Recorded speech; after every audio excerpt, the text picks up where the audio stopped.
Hello students, आज हम पढ़ने जा रहे हैं ट्यूनिंग फॉर्क टेस्ट का पार्ट 2। तो पार्ट 1 में हमने इंट्रोडक्शन थोड़ा डिस्कस किया था ट्यूनिंग फॉर्क के बारे में, और इसमें हम पढ़ेंगे कि 1 बाय 1 करके जितने टेस्ट इसके अंडर आते हैं, ट्यूनिंग फॉर्क के द्वारा जितने भी टेस्ट किए जाते हैं उन सब के बारे में हम पढ़ने वाले हैं। तो हमारे पास देखो इसमें 3 ट्यूनिंग फॉर्क है।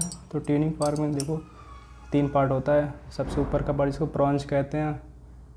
2 प्रॉन्च स्ट्रक्चर होता है, ये स्टेनलेस स्टील से बना होता है और जो कि इलास्टिक होता है, मतलब सेम टोन में वाइब्रेशन करता है ये।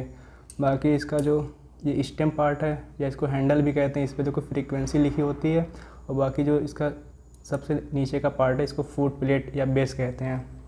तो जो most commonly tuning fork use किया जाता है वो 512 हर्ट्ज का यूज़ किया जाता है, जिसको कि आइडियल ट्यूनिंग फॉर्क माना जाता है। बाकी देखो तुम्हारा 128 से स्टार्ट होता है और इसको डबल करते जाओगे तो ट्यूनिंग फॉर्क की फ्रीक्वेंसी आप जान सकते कौन कौन सा ट्यूनिंग फॉर्क यूज़ किया जाता है। तो सबसे कम जो कह सकते हैं कि अगर किसी पर्सन को हीयरिंग लॉस हुआ है तो कम से कम अगर उसको मिनिमम 20 डेसिबल का हीयरिंग लॉस हुआ है तो हम 256 हर्ट्ज की ट्यूनिंग फॉर्क के द्वारा हम पता कर सकते हैं। तो देखो सबसे पहले रिनेस टेस्ट में होता क्या है, इसमें हम एयर कंडक्शन और बोन कंडक्शन चेक करते हैं। तो अगर एयर कंडक्शन जो है नॉर्मली जो है बोन कंडक्शन से ज़्यादा होगा तो इसका मतलब क्या, रिनेस पॉजिटिव है और पर्सन नॉर्मल है। तो देखो सबसे पहले क्या करते हैं, इसका जो स्पंज पार्ट है, प्रॉन्च पार्ट इसे कहते हैं, इसको सबसे पहले इसको किसी हार्ड पार्ट पे या फिर एल्बो पे या फिर किसी हार्ड ऑब्जेक्ट पे हल्का सा स्ट्राइक करेंगे और इसको फिर जेंटली कहाँ पे पुट करेंगे, ईयर के पीछे जो मैस्टॉइड प्रोसेस होता है। मैस्टॉइड प्रोसेस बेसिकली जो तुम्हारा बोनी प्रोमिनेंस है, जो टेम्पोरल बोन है उसका जो बोनी प्रोमिनेंस पार्ट होता है उसी को मैस्टॉइड प्रोसेस कहते हैं, वहाँ पे रखते हैं। तो उसके द्वारा क्या होता है, जो साउंड जो ये वाइब्रेशन इसका जो है बोन के द्वारा तुम्हारा कहाँ पहुँचता है, इनर ईयर में पहुँचता है, इनर ईयर में पहुँचता है। और फिर इससे क्या होता है, ये बोन कंडक्शन होता है क्योंकि डायरेक्टली इनर ईयर में जा रहा है। मतलब बोन कंडक्शन जो ना तुम्हारा एक्सटर्नल या ना फिर मिडल ईयर, मतलब एक्सटर्नल और मिडल ईयर दोनों को सरपास करते हुए डायरेक्टली तुम्हारा कहाँ वाइब्रेशन पहुंच रहा है, इनर ईयर में पहुंच रहा है। तो इसके बोन कंडक्शन के द्वारा कुछ हीयरिंग होती है।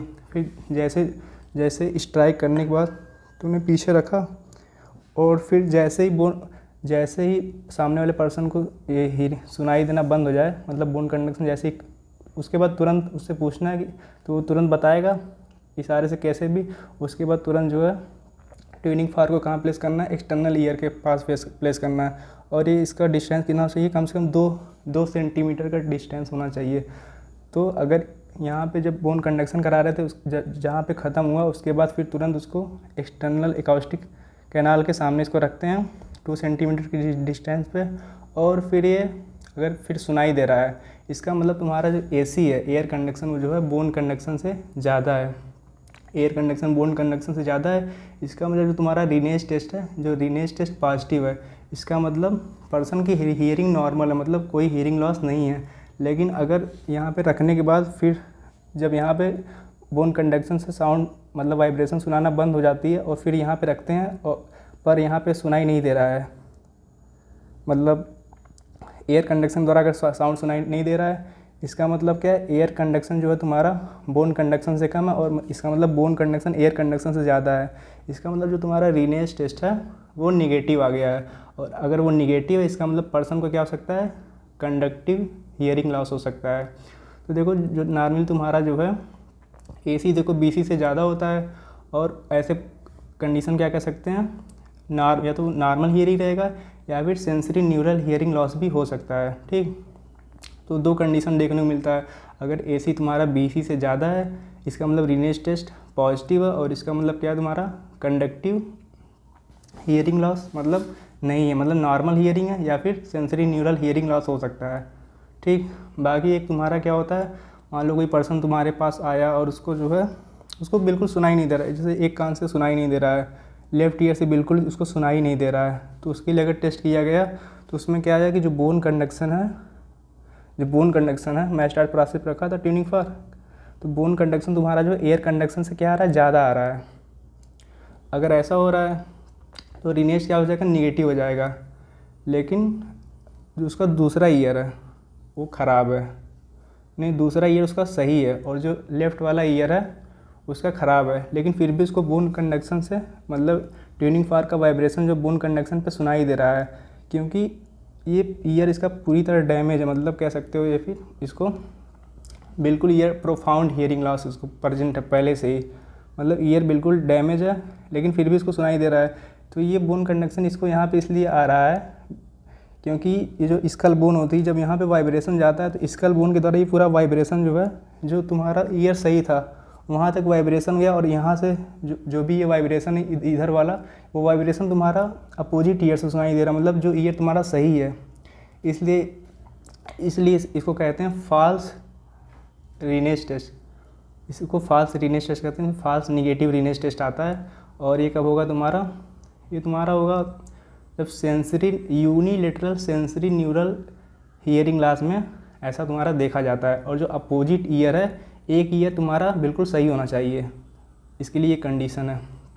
बाकी तुम्हारा देखो सबसे कम रीनेज टेस्ट के द्वारा देखो कम से कम तुम्हारी 20 डेसिबल जो है, 20 डेसिबल का कम से कम हियरिंग लॉस होना चाहिए, तभी तुम उसको मतलब इसके द्वारा बता सकते हो।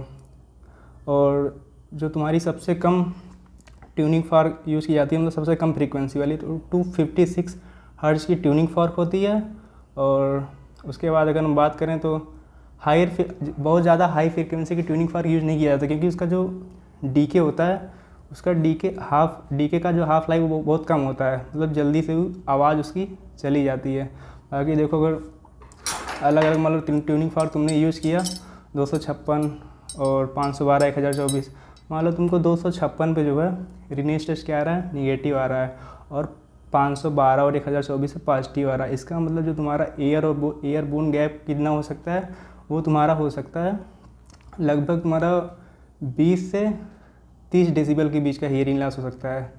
और अगर तुम्हारा 256 और 256 में निगेटिव आ रहा है और 512 में निगेटिव आ रहा है, बाकी अगर तुम्हारा 1024 में पॉजिटिव आ रहा है, इसका मतलब तुम्हारा जो एयर बोन गैप हो सकता है वो 30 से 40 डेसिबल के बीच का हो सकता है, मतलब 30 से 45 डेसिबल के बीच का हो सकता है।